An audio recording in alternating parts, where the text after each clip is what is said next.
امام محمد بن یوسف الصالحی، ان کے بارے میں رقم دراز ہیں کہ ان کے 4 بیٹے تھے جن کی والدہ کا نام برہ بنت مربن تھا۔ وہ لکھتے ہیں کہ لوگوں پر ان کے انعامات و احسانات کا شمار نہیں کیا جا سکتا، اور ان کے فضائل و مکارم کے بارے میں کسی نے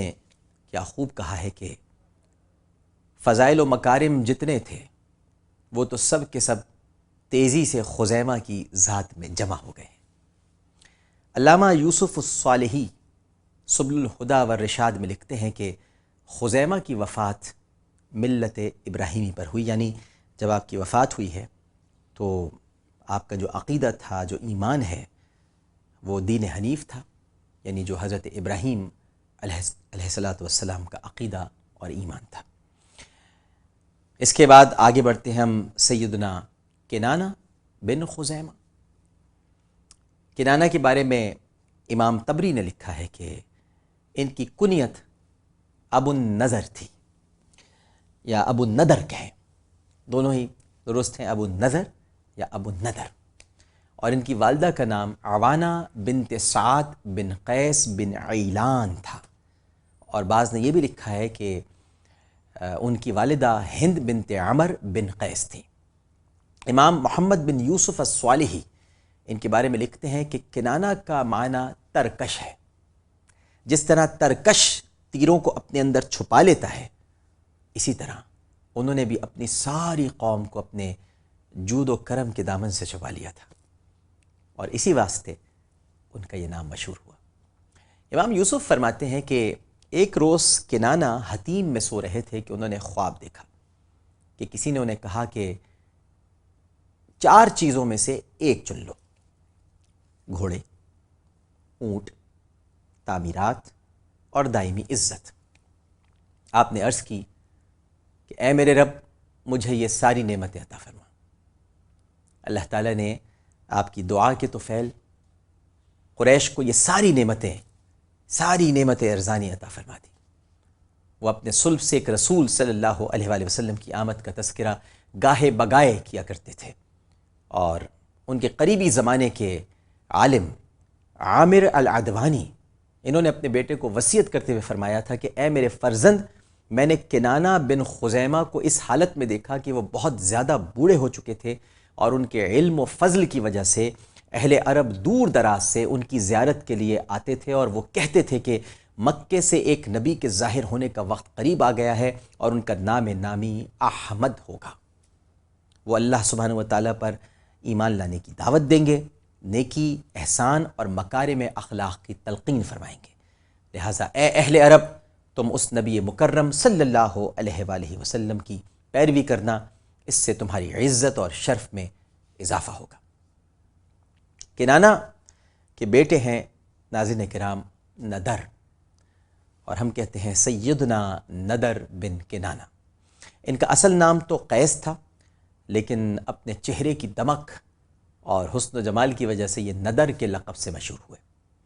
ندر کے معنی تر و تازہ، خوبصورت، پر رونق، بہترین، دلکش ہونے کے ہیں، اور ایسے ہی بلند مرتبہ لوگوں کے بارے میں اللہ جل مجدہ ارشاد فرماتا ہے کہ جنت کے عیش و عشرت اور اس کی نعمتوں کی تر و تازگی اور رونق ان کے چہروں میں دیکھتے ہی تم پہچان لوگے کہ یہ لوگ عیش و راحت میں ہیں۔ ان کی والدہ کا نام برہ بنت مربن تھا۔ مورخین نے لکھا ہے کہ ندر بن کنانہ، ان کی اولاد کو قریش کہا جاتا ہے، اور اس کی بہت ساری وجوہات بیان کی گئی ہیں جن کو ہم وجوہ تسمیہ بھی کہہ سکتے ہیں۔ ایک وجہ تو یہ ہے کہ ایک روز ندر بن کنانہ اپنی قوم کی مجلس میں آئے، ان کے پرجلال چہرے اور ان کی وجاہت اور ان کی تمکنت کو دیکھ کر اہل مجلس ایک دوسرے سے کہنے لگے کہ ندر کی طرف دیکھو، یوں معلوم ہوتا ہے کہ گویا بڑا طاقتور سانڈ ہے۔ دوسری وجہ یہ بیان کی گئی ہے کہ قریش ایک بحری جانور کا نام ہے جو تمام چھوٹے چھوٹے سمندری جانوروں کو ہڑپ کر جاتا ہے۔ کیونکہ بنو ندر قوت و ہیبت کی وجہ سے سب پر چھا جاتے تھے، اس لیے قریش کے لقب سے مشہور ہوئے۔ اور تیسری وجہ یہ بتائی گئی ہے کہ چونکہ ندر لوگوں کی ضروریات کے بارے میں ان سے دریافت کرتے اور ان کو پورا بھی کیا کرتے تھے، اس لیے ان کو قریش کہا گیا، جو ناظرین کرام ویسے تو قرش سے ماخوذ ہے اور اس کے معنی تفتیش کرنا ہے۔ اس کو قرش بھی کہا جاتا ہے، قرش بھی کہا جاتا ہے، مختلف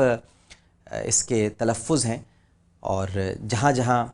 میں یہ محسوس کرتا ہوں کہ مجھے وہ سارے تلفظ بیان کر دینے چاہیے، میں آپ کے سامنے پیش کر دیتا ہوں۔ اپنے نامدار والد کی طرح ندر کی اولاد بھی موسم حج میں ظاہر ہے کہ جو ضیوف الرحمن ہیں، جو حجاج کرام ہیں، ان کے پاس جاتی تھی، یہ لوگ ان کی خیریت دریافت کرتے تھے، انہیں اگر کسی چیز کی ضرورت ہوتی تو انہیں مہیا کرتے تھے، اس لیے انہیں اس لقب سے نوازا گیا۔ علامہ ابن ہشام لکھتے ہیں کہ قریش کا لفظ تقرش سے ماخوذ ہے، اور اس کا معنی ہے تجارت کرنا، کاروبار کرنا، کیونکہ اس خاندان کا کسب معاش کا ذریعہ تجارت اور کاروبار تھا، اور ان کے قافلے دور دراز کے ملکوں تک تجارتی سامان لے کر جایا کرتے تھے، اور ضرورت کا سامان لے کر واپس مکہ مکرمہ آتے تھے، یعنی جو مکۃ المکرمہ میں تیار ہوتا تھا وہ باہر لے جا کر بیچتے تھے، اور جو مکۃ المکرمہ میں نہیں ہوتا تھا وہ باہر سے لے کر واپس آتے تھے، جن میں یمن، روم یہاں تک گئے ہیں، روم تک کے علاقوں میں ان کے اجداد گئے ہیں۔ زیادہ تر تو یمن میں ہی تجارت ہوتی تھی، مصر چلے جایا کرتے تھے، لیکن روم تک کی ناظرین کرام روایات ملتی ہیں کہ جہاں سے وہ اشیاء خرید کر لائی جاتی تھیں جو مکہ مکرمہ میں موجود نہیں ہوتی تھیں، اور اسی وجہ سے یہ قریش کے لقب سے معروف و مشہور ہوئے۔ ان کے بعد تذکرہ آتا ہے حضرت